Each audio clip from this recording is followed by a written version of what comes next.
Binabasa ko muna yung labi ko kasi alam mo naman, una sa lahat, nahirapan talaga ako. Naganap na ako ng ibang paraan kung paano matanggal yung pagiging gwapo ko.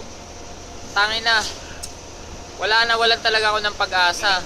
Tangin na, pumunta na ako dito sa Oman para check up dun sa Starker na pinakamahal. Nagbayad na ako ng kalahating milyon para lang dun sa mata ko para mabago. Alam mo yung tipong pagpasok ko pa lang, pinag-aagawan ka na. Shit, tangin na. Lalo akong napaiyak. Hirap lang ito.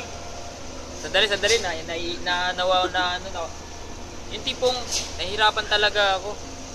Nawalan na ako ng pag-asa. Kasi alam mo dati, lahat silang pinanganak pa lang ako, pinipisil-pisil na nila daw ako. Sabi nila, gwapo ko daw talaga. Nung nag-high school ako, yun, nagdagsaan yung mga babae. Shit, tangina, nahirapan ako. Nagtatago ako, alam mo ba yung tipong pagpasok pa lang. Nag-aagawan na sila, titilian na sila para akong artista. Shit, sabi ko sarili ko. Tangina. Tapos lumapit si Father. Antigas mo! Tinanong ako ni Father, bakit ka nagtatago? Sabi ko, Father, kasi nahihirapan na ako. Ang sabi ni Father, kung ano yung binigay ng Diyos sa'yo ng mukha niya, dapat pagmalaki mo. Doon ako nagkaroon ng pag-asa. Sabi ko, shit, ito na siguro yung siguro yung time na kailangan kong humarap sa mga tao. December.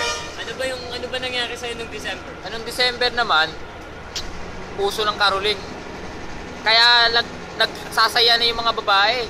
Kasi ginagawa nilang rason yun para makita nila ako.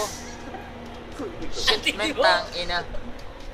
Alam mo yung tipong ayoko maging confident sa sarili ko na maging pangit.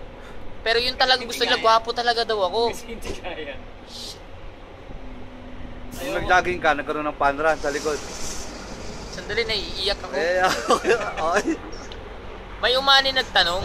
May umani na napaparating. Tinanong ko siya. Sabi ko sa kanya, Assalamualaikum. Alaikum salam. Nakatitig siya sa akin na matagal. Tapos di pa lang ako nagsasalita. Sinabihan niya na ako, I'm a handsome. Shit, tang ina.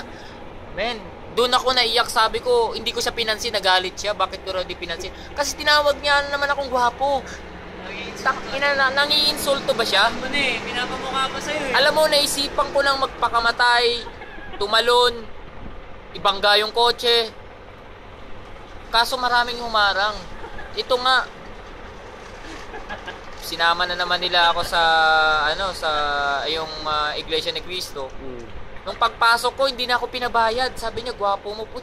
Alam mo, naging suplado na lang ako. Sabi nila, yan, dapat ganyan na lang.